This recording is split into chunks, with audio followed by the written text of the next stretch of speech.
You ask Tiger to solve. This deals with linear equations with one unknown.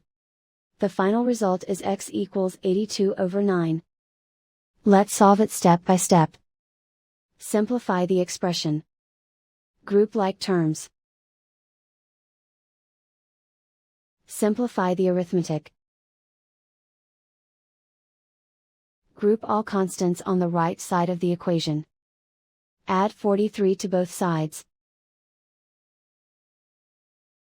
Simplify the arithmetic.